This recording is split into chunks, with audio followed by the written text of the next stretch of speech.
بسم اللہ الرحمن الرحیم۔ السلام علیکم بچوں، کیسے ہیں آپ؟ امید کرتی ہوں کہ آپ لوگ ٹھیک ہوں گے اور اللہ تعالیٰ آپ کو ٹھیک رکھے، صحت و تندرستی دے۔ بچوں، ہم لوگوں نے سبق پڑھا تھا پچھلا، سارے کام کون کر جاتا تھا؟ آدھا سبق پڑھا تھا اور باقی آدھے کی پڑھائی ہم آج کریں گے۔ تو یہاں سے دوسرا املا کا پیسج بھی بچے پیراگراف بھی سٹارٹ ہوتا ہے، آپ انڈر لائن کر لیں۔ اگلی رات کو آپ رضی اللہ عنہ دروازے کے قریب چھپ کر کھڑے ہو گئے۔ ابھی صبح ہونے میں کافی دیر تھی کہ ایک صاحب چپکے چپکے تشریف لائے اور گھر کے سارے کام خاموشی سے کرنے لگے۔ انہوں نے پہلے گھر کی جھاڑو دی، پھر مٹکوں میں پانی بھرا۔ یہاں تک آپ لوگوں کا املا کا دوسرا پیراگراف بچے ختم ہوتا ہے۔ حضرت عمر رضی اللہ عنہ اندھیرے کی وجہ سے ان کو پہچان بھی نہ سکے۔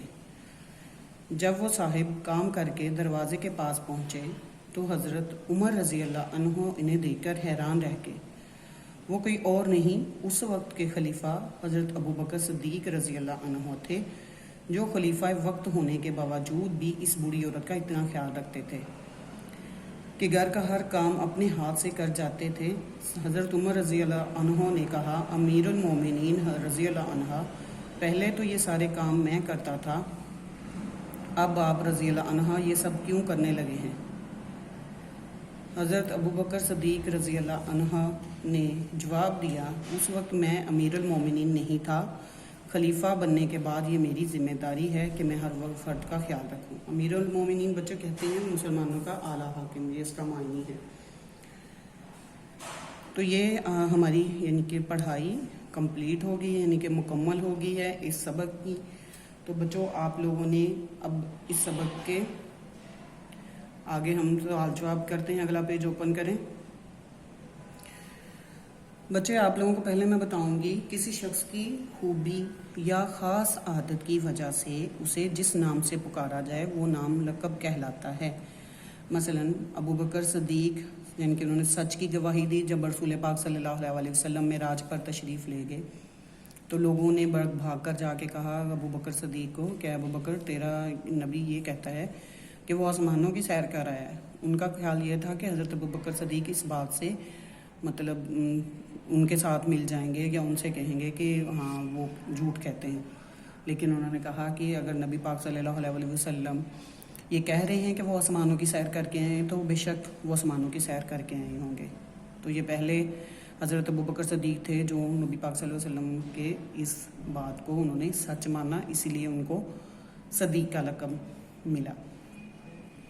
ٹھیک ہے، تو ایسی مختلف واقعات میں یعنی کہ حضرت عثمان رضی اللہ تعالیٰ عنہ بہت زیادہ امیر تھے، تو اس لیے ان کو غنی کا لقب دیا گیا، یعنی کہ وہ انہوں نے مال و دولت سے مسلمان کی بہت مدد کی۔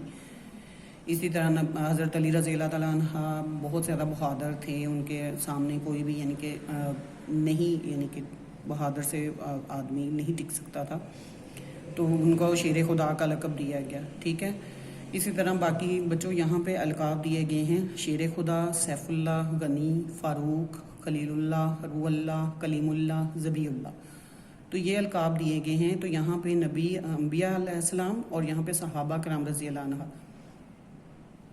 ان میں سے جو لقب اگر وہ صحابیوں میں سے کسی کا ہے تو اس کے آگے اس کا نیم رائٹ کر دیں، یعنی کہ لکھ دیں، اور اگر جو انبیاء کرام کا ہے تو اس کے آگے وہ لکھ دیں۔ تو یہاں پہ میں نے لکھا ہوا ہے، آپ بچے آپ لوگوں نے اپنی کتاب پہ لکھنا ہے۔ حضرت ابراہیم علیہ السلام خلیل اللہ، یعنی اللہ کا دوست۔ حضرت موسیٰ علیہ السلام کلیم اللہ، یعنی کہ اللہ تعالیٰ سے بات کرنے والا یا کلام کرنے والا۔ حضرت اسماعیل علیہ السلام ذبیح اللہ، یعنی کہ اللہ کی راہ میں قربان ہونے والا۔ حضرت عیسیٰ علیہ السلام روح اللہ، یعنی کہ اس کو حضرت عیسیٰ علیہ السلام کو روح اللہ اس لیے کہتے ہیں کہ اللہ تعالیٰ نے ان کو یہ معجزہ دیا ہوا تھا کہ وہ مردوں کو زندہ کر دیتے تھے، تو اس لیے انہیں روح اللہ کہا جاتا ہے۔ اسی طرح حضرت عمر رضی اللہ تعالیٰ عنہ فاروق کا لقب دیا گیا۔ حضرت عثمان کا میں نے بتایا تھا آپ کو کہ غنی کا لقب ہے۔ حضرت علی رضی اللہ تعالیٰ عنہ کو شیر خدا، یعنی کہ بہادری کی وجہ سے خدا کا شیر کہا جاتا ہے۔ حضرت خالد بن ولید سیف اللہ، تو یہ ساری یعنی کہ القاب ہیں ان کو۔ حضرت خالد بن ولید کا سیف اللہ اس لیے تھا کہ انہوں نے ایک جنگ میں ان کے ہاتھ سے 8 تلواریں ٹوٹیں جنگ کرتے ہوئے، اور وہ مسلمانوں کے